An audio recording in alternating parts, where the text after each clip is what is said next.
Pessoal, hoje eu vou compartilhar um estudo a respeito do arrebatamento da igreja e quando será que vai acontecer. Antes da grande tribulação, durante a grande tribulação ou depois da grande tribulação. Então vamos examinar os textos bíblicos. Em 2 Tessalonicenses, no capítulo 2, vai falar sobre a manifestação do homem da iniquidade. E no versículo 1 vai dizer: Irmãos, quando a vinda do nosso Senhor Jesus Cristo e a nossa reunião com Ele, rogamos a vocês. Observe que o apóstolo Paulo une dois acontecimentos. Um é a vinda do nosso Senhor Jesus Cristo e o outro é a nossa reunião com Ele. Ou seja, ele está falando do arrebatamento. E logo em seguida, no versículo 3, o apóstolo Paulo vai dizer: que ninguém os engane de modo algum. Ou seja, isso significa que já existia um ensino falso sobre o assunto. E depois o apóstolo Paulo afirma algo decisivo, porque aquele dia não acontecerá sem que primeiro venha. Essa palavra aqui, primeiro, vai estabelecer uma ordem cronológica, ou seja, o apóstolo Paulo apresenta dois acontecimentos indispensáveis. Qual é o primeiro acontecimento?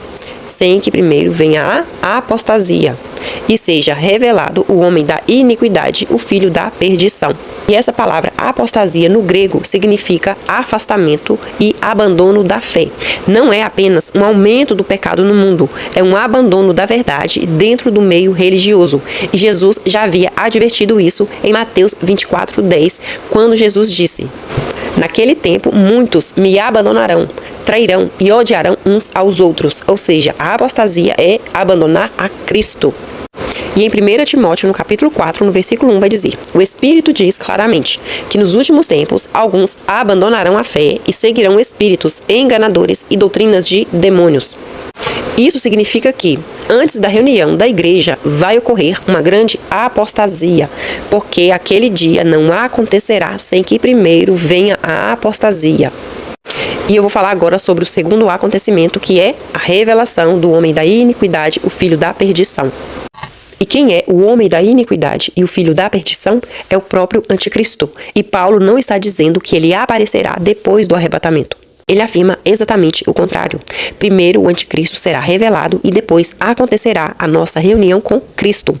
Porque se Paulo quisesse ensinar que um arrebatamento aconteceria antes da tribulação, este seria o momento perfeito para ele dizer: antes que tudo isso aconteça, vocês serão arrebatados. Mas ele nunca diz isso. Então a ordem apresentada por Paulo está claramente nas Escrituras. Primeiro vai vir a apostasia, depois a revelação do anticristo, depois a vinda de Cristo e depois a nossa reunião com Ele. E essa é exatamente a sequência apresentada no capítulo.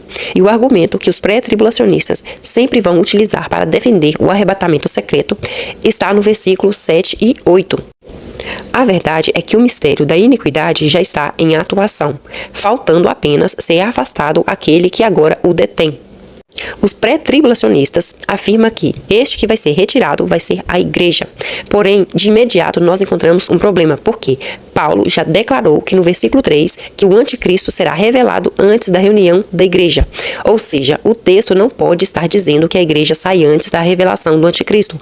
Caso contrário, Paulo estaria contradizendo sua própria explicação poucos versículos antes. E quem é que detém? Quem é que detém o anticristo?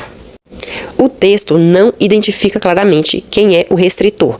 Existem várias interpretações. Alguns dizem que será o Espírito Santo, outros dizem que será o governo humano, outros dizem que será um poder angelical ou a providência divina.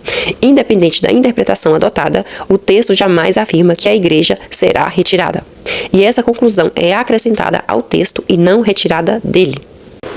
E quando eu finalizar essa série a respeito do arrebatamento, eu vou compartilhar um estudo para explicar quem é que detém o anticristo, quem é que precisa ser retirado para que o anticristo se manifeste.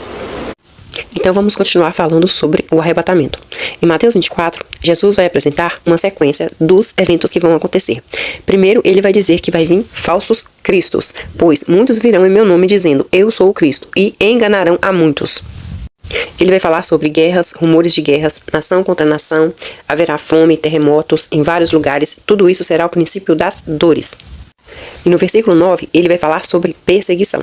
Então, eles entregarão para serem perseguidos e condenados à morte, e vocês serão odiados por todas as nações por causa do meu nome. Naquele tempo, muitos me abandonarão, trairão e odiarão uns aos outros, e numerosos falsos profetas surgirão e enganarão a muitos. Por causa do aumento da iniquidade, o amor de muitos esfriará, mas aquele que perseverar até o fim será salvo. E este evangelho do reino será pregado em todo o mundo como testemunho a todas as nações, então virá o fim, assim quando vocês virem o abominável da desolação do qual falou o profeta Daniel no lugar santo, quem lê entenda. E Jesus vai continuar dando advertências. Ore para que a fuga de vocês não aconteça no inverno nem no sábado, porque haverá grande tribulação, como nunca houve desde o princípio do mundo até agora, nem jamais haverá. No versículo 24, pois aparecerão falsos cristos e falsos profetas, que realizarão grandes sinais e maravilhas, para, se possível, enganar até os escolhidos. Vejam que eu vos avisei antecipadamente. Assim, se alguém disser, ele está no deserto, não saiam. Ou, ali está ele, dentro da casa, não acreditem. E no versículo 29, imediatamente após a tribulação daqueles dias, o sol escurecerá e a lua não dará sua luz.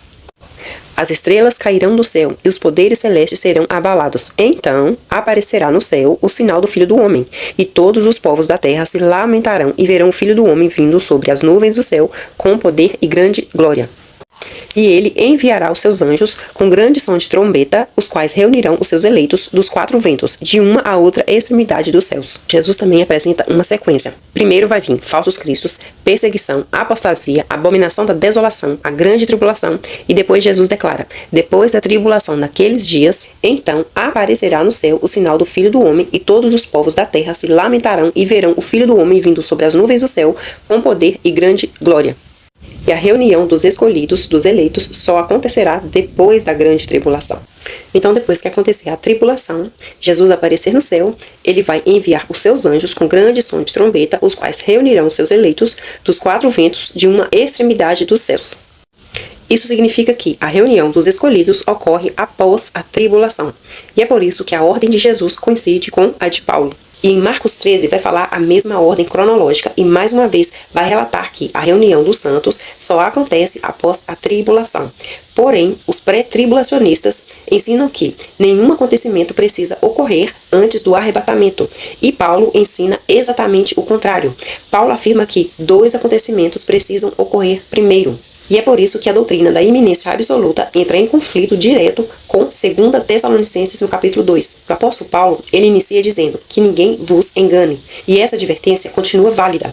Os cristãos devem examinar qualquer doutrina à luz das Escrituras. A nossa esperança não está em escapar da perseguição. A nossa esperança tem que estar na volta gloriosa de Cristo e na ressurreição dos santos. E é por isso que, em 2 Tessalonicenses, no capítulo 2, apresenta uma cronologia simples. Antes da reunião da igreja, acontecerão a apostasia, a manifestação do homem da iniquidade, e essa ordem também é confirmada por Jesus em Mateus 24 e em Marcos 13.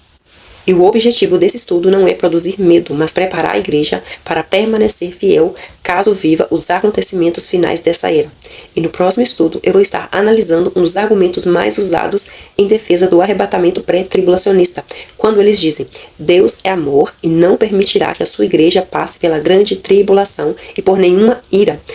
Então, depois da Bíblia Scott Field, depois de muitos livros e após o filme Deixados para Trás, muitos cristãos passaram a acreditar que jamais eles verão o anticristo, jamais eles vão enfrentar a marca da besta e jamais eles vão passar pela perseguição descrita no livro de Apocalipse.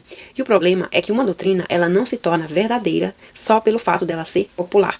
A verdade, ela sempre vai estar na palavra de Deus. E Jesus Cristo nunca prometeu que a igreja escaparia da perseguição. Pelo contrário, ele declarou que no mundo nós teremos aflições. Os apóstolos ensinaram que por muitas tribulações nos importa entrar no reino de Deus. E desde o primeiro século, os cristãos sempre foram perseguidos, torturados e mortos por causa do evangelho.